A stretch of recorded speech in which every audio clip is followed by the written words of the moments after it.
अभी 2 दिनों पहले जो फिरालाल में जो घटना घटी है, जिस पर इरफान अंसारी जी का ट्वीट आया है कि 50 लाख रुपए मुआवजा दिया जाएगा, देना क्या वो अनुशंसा करेंगे मुख्यमंत्री से, क्या कहेंगे? सबसे पहले तो आपके चैनल के माध्यम से या फिर विभिन्न चैनलों से जो पता चला था, जो हम लोग देख पाए, वो बहुत ही निंदनीय घटना थी।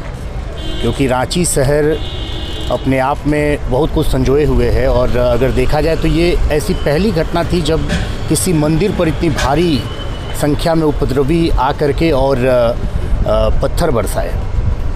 फिर भी अगर देखा जाए तो हम तो आपके चैनल के माध्यम से यही बोलेंगे कि हम शांत है तो शांत ही रहने दीजिए, मेरे शहर में दंगा रहने दो, मुझे लाल हरे में मत बांटो, मेरे छत पे तिरंगा रहने दो। लेकिन जैसा कि यहाँ पर पुलिस प्रशासन ने इस शहर को बचाने के लिए, इस शहर को जलने से बचाने के लिए जिस तरीके से कार्रवाई की और मुंहतोड़ जवाब दिया, वैसे में जो अप्रिय घटना हुई और कुछ लोग इसमें मरे, इसके लिए हमारी भी संवेदना उनके साथ है। लेकिन मेरा ये मानना है कि चाहे कोई भी हो, अगर इस शहर को जो भी जलाने का प्रयास करेगा, प्रशासन से का मैं शुक्रगुजार भी हूँ और प्रशासन से मेरी आग्रह भी होगी कि आगे भी ऐसी कार्रवाई करती रहें, ताकि लोगों के मन में संशय रहे, ये आशंका बनी बैठी रहे, ये शंका रहे कि हमारे साथ भी ऐसा हो सकता है। अब आते हैं इरफान अंसारी जी पर। इरफान अंसारी जी चूँकि अंशुमान जी को लेकर के उन्होंने बहुत बड़ी प्रतिक्रिया दी है, जो कि सिटी एसपी हैं। अंशुमान जी इससे पहले अगर आप लोगों को जैसा कि पता ही होगा कि वो जामताड़ा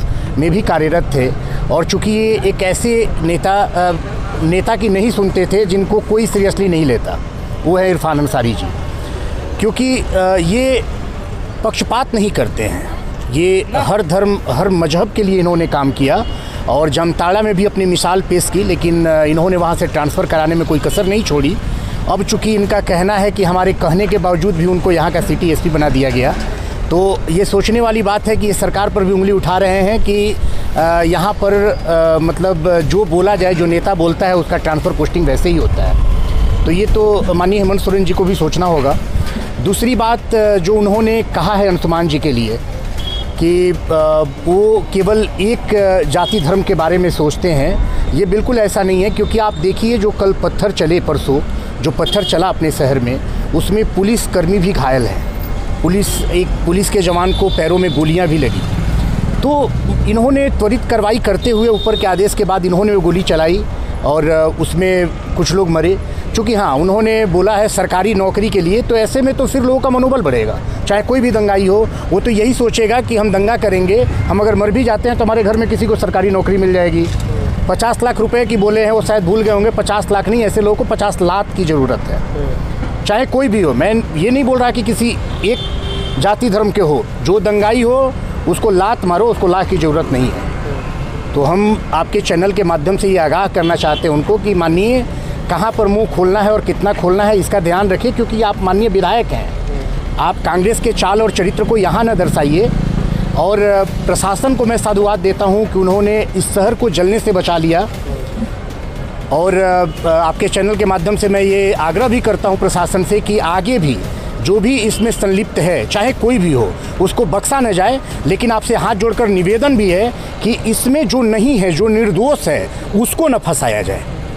अगर ऐसा होता है तो फिर हम लोग सड़कों पर उतरेंगे और हम लोग पुरजोर विरोध करेंगे। वर्तमान की सरकार में अगर देखें तो फुटपाथ दुकानदारों की स्थिति बहुत ही बदतर हो चुकी है। जैसे मोराबादी हुआ, उसके बाद अभी काली मंदिर पास जो लोग पूजा सामग्री बेचा करते थे, उनके साथ जो बर्ताव हुआ, उनका पूजा सामग्री जो रोड पर बिखेरा गया, तो कितना नुकसान गरीबों को हो रहा है इस वजह से। ये तो माननीय हेमंत सोरेन जी को सोचना होगा। मान लीजिए ये फिरायालाल, ये चूँकि रांची का दिल कहा जाता है, अगर यहाँ पर कोई घटना, प्रिय घटना होती है, किसी को गोली मार दी जाती है, अपराधी इतने बेलगाम हो गए हैं कि आकर के गोली मार दे, तो यहाँ से सारे फुटपाथ के दुकानदारों को हटा दिया जाता है। अरे भाई, आप फुटपाथ के दुकानदारों को बसाने के बजाय उसको उजाड़ने पर लगे हो। उनका भी घर परिवार है, उसके बारे में सोचो।